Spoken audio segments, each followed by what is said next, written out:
کہ وہ مکہ کا ایک پہاڑ ہے، اور مقدس کتاب اولڈ ٹیسٹمنٹ میں کہا جا رہا ہے کہ وہ چمکے گا کہاں سے؟ فاران کی چوٹیوں سے۔ اب میں اس کی طرف آتا ہوں۔ بیچارے عیسائی کہنے لگے کہ یہ جو بشارت آئی ہے موسیٰ علیہ السلام کو، اس سے مراد ہمارے نبی عیسیٰ علیہ السلام ہیں۔ یہ منہ میاں مٹھو بنتے ہیں۔ اس طور پر اللہ نے کیا فرمایا؟ اے موسیٰ میں تمہاری ہی طرح ایک رسول بھیجوں گا۔ تمہاری ہی طرح سے مراد کیا ہے؟ عیسیٰ علیہ السلام موسیٰ علیہ السلام کی طرح بالکل نہیں تھے، کیونکہ موسیٰ علیہ السلام کی ماں بھی تھے، باپ بھی تھے۔ عیسیٰ علیہ السلام کی صرف ماں ہے اور باپ نہیں ہے۔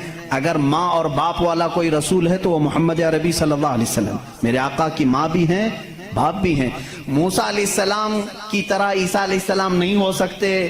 یہ میں کرسچن سے کہہ رہا ہوں، عیسائیوں سے کہہ رہا ہوں، جو یہ کہتے ہیں کہ موسیٰ کی بشارت میں ہمارے نبی کا ذکر آیا ہے۔ میں کہہ رہا ہوں نہیں، اس لیے کہ موسیٰ علیہ السلام کی شادی بھی ہوئی تھی، بچے بھی ہوئے تھے۔ عیسیٰ علیہ السلام کی شادی بھی نہیں ہوئی، بچے بھی نہیں ہوئے۔ وہ 33 سال کی عمر میں آسمانوں پر اٹھا لیے گئے۔ لیکن اگر موسیٰ علیہ السلام کی طرح شادی اور بچے والا کوئی رسول ہے، وہ محمد عربی صلی اللہ علیہ وسلم۔ شادی بھی کیا ہے آپ نے، بچے بھی فرمائے۔ اور دوسری آیت جو موسیٰ علیہ السلام سے یہ کہی گئی کہ وہ فاران کی چوٹیوں سے چمکے گا، میرے عزیزو اس کا مصداق کوئی دوسرا نبی ہو ہی نہیں سکتا۔ میں آپ کو تاریخ بتاؤں، فاران کہاں ہے؟ مکہ میں ہے۔ آدم علیہ السلام سے لے کر حضور اکرم صلی اللہ تعالی علیہ وسلم تک 1,24,000 کم و بیش نبی آئے، لیکن ان میں سے ایک بھی نبی مکہ میں نہیں پیدا ہوئے سوائے محمد رسول اللہ کے۔ کوئی نبی مکہ میں نہیں پیدا ہوئے، صرف محمد عربی صلی اللہ علیہ وسلم۔ میرے آقا صلی اللہ علیہ وسلم 40 سال تک مکہ مکرمہ میں خاموش رہے، اپنے اخلاق و کردار کو اظہار کرتے ہوئے، لیکن 40 سال کی عمر کے بعد جب اللہ کی وحی آئی، قرآن کی آیتیں آئی، تو سب سے پہلے میرے آقا صلی اللہ علیہ وسلم نے پورے مکہ والوں کو ایک دعوت دے کر جمع کیا تھا۔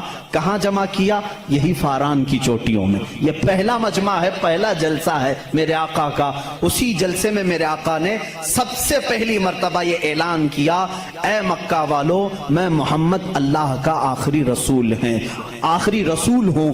حضور اکرم صلی اللہ تعالی علیہ وسلم کا یہ فرمان عالی شان ہی، جس کو موسیٰ علیہ السلام کی تورات میں کہا گیا کہ وہ فاران کی چوٹیوں سے چمکے گا، الحمدللہ وہ رسول فاران کی چوٹیوں سے جو چمکا وہ آج تک چمک رہا ہے۔ چمک تجھ سے پاتے ہیں سب پانے والے، میرا دل بھی چمکا دے چمکانے والے۔ برستا نہیں دیکھ کر ابر رحمت، بدوں پر بھی برسا دے برسانے والے۔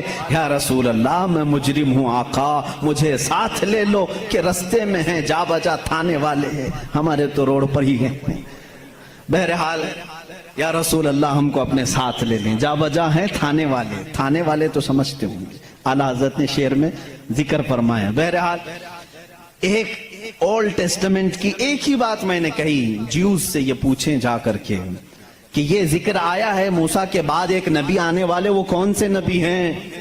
ان کی یہ صفت بیان کی گئی ہے ڈیوٹرونومی استثناء میں، اولڈ ٹیسٹمنٹ میں یہ ذکر آیا ہے، وہ کون ہے، وہ کون سا رسول ہے، آخر تم ہی بتا دو۔ وہ آج تک نہیں بتائیں گے۔ وہ کہتے ہیں کہ شاید آنے والا ہے، اس رسول کے بعد اب کون اور آنے والا ہے، اب کون آنے والا ہے؟ چلو اس کو نہیں مانتے۔ دوسری بات میں کہتا ہوں، سلیمان علیہ السلام کو بھی یہ بہت مانتے ہیں۔ کون؟ جیوز، یہودی، جن کو انگلش میں سولومن کہا جاتا ہے۔ سولومن، حضرت سلیمان علیہ السلام کو یہ سولومن کہتے ہیں۔ ایک کتاب یہودیوں کے پاس اور مقدس ہے، songs of Solomon. Songs of Solomon کا مطلب حضرت سلیمان علیہ السلام جو مناجات کرتے تھے اللہ کی بارگاہ میں، وہ اشعار ہوتے تھے عبرانی زبان کے، جیسے ہم کہتے ہیں یا الہی رحم فرما مصطفیٰ کے واسطے، یہ دعا ہے نا۔ سلیمان علیہ السلام اس طرح دعائیں جو کرتے تھے، وہ سارے انہوں نے اس کو سانگس کہا ہے، اور اس کو جمع کیا گیا ہے سانگس آف سولومن نام سے۔ اس میں تو شک کی گنجائش ہی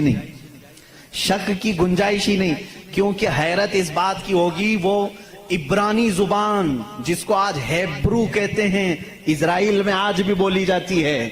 یہ اسرائیل جو دیکھ رہے ہیں نا آپ، جو ناسور ہے، کینسر کا پھوڑا ہے پورے دنیا کے بیچ میں، یہی اسرائیل کی بات میں کر رہا ہوں۔ یہ